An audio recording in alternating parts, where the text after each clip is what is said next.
Kena tevel ni venga ravi na Viti FM na mataka vina kaniko ko talangani ngule da lebu sara na serikali mbaleti Michael Rando midingo marotiko na singa vina kaninda kuni ngule dawa na lamoni mada o todo kongo ni berni dana baka mode baka ndo kina veira na wili kitigo ni kina na serikali membaleti rai onange vesuri titunga kina ninga ya samati o kina salnika kamburake na Viti FM kila ni bunga sara wa ko taltinga mai na nondra serikali en salnika kamburake na Viti FM endora kena na wili kana mataka dinai ya luma mosi membaleti Michael Randua isa na lolosingo ena tawa tambo na kibandua ni olo ni mosi sambisa na kena uda ni koa mai nonda soso na ngone turanga mata ni wanua ki waikete tailevo la kimode isa Michael Randua e kindadala na nonda Viti ena ituhutugu ni lenga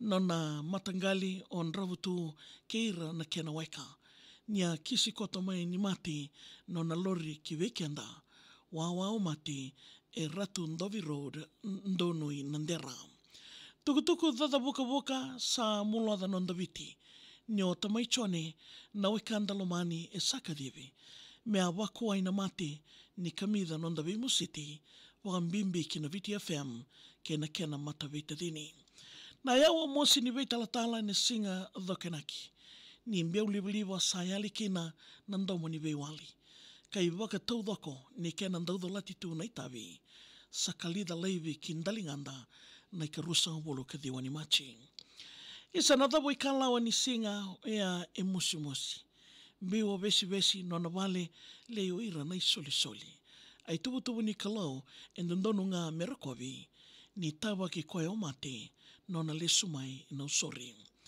Rabebu eti ena ngarambula na matawewe kani.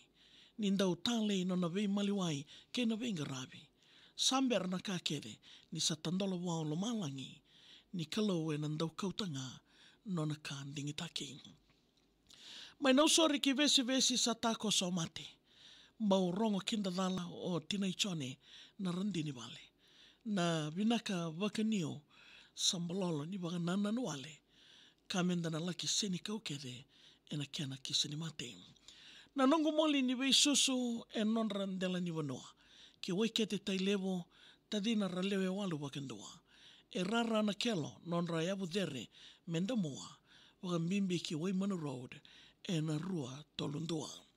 Na Viti FM liutaka na nonda yalavesi aluma. Nio Michaeli endua na kena isevo ki nonda mbula. Enda mbula ngodi mai isa nandingi sere da sandruka sana nga lili na wakinda mataka au lako da Roma. Saeli wando nandamo ni tala no alasa. Na vei spoil tagi kede sailo lama kilomanda. Na mandila na ngusuna isa ndasadalata ke na rorongo nindamona kingara nindalinganda. Sana tumberi lako na yolo weni mata ni aluma. Viti FM ni mbilo ni Vimu City ngo esadhuwa. O samu ki ndemesi rosa misi ena ka edabota. Kurumundo Maria Solomone ki mika ngalombula. Kinona udhu ni watu ngone turanga mata ni wanoa. Eliki avala ki soko rato sambi uwandua. Etadino sero o semesa na ikarua. Iliasa ratawaya o Michael Randua. Na vei awa ni suru nambelo sana mosi ndina. Ni sayali nandomo taundono e ndambulungo dikina. Ke nambandua ena sere sana yali kiana kamida. Ni sala i te tarawao na tui ni wanro musinga. Na yoti ni nona porokaramu e vei madawa. Vesa mei wosa e tara o walitu kalainawa.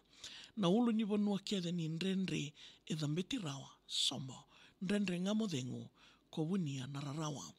E rosanga wulu kalima nonra yambaki ni venga ravi taudoko. Ni rateke wue nambaki tini ke diwa ono. Ndei waka watu woli ka waka lindi marabo na soko. E na mua vesi waka rara na kelo isa mendangoro. Tarambe o nanda mosita ni turanga vinakali. Ni singa ya me marautaki nonrau anniversary. Waka tombo idhu nonda nanumi koya e mbudha ni ngā lili isa Viti FM 102.1 kena frequency. Na nambula ni vewe kani e o vida ka karona. Wasa ni veita tawaki mendandau nrendengona. Wanua levo kei lau e na uduma induru mangosa waka mbimbi ki na bono wakaturanga o toka toka. Me ue walinga isa me usoti e nondaviti. E na sono na italano alasa mberasaka ni utini. Usoti au nongo ngā wata ni ulumuta na moiwi. Enter the Dragon ke na Two City ngā me Two City. Isa Mike Randu anamo wakasosolo ruimosi. Ia na kadi ni kalo sa andono ngā Merokovi. Ni serelevu e tonga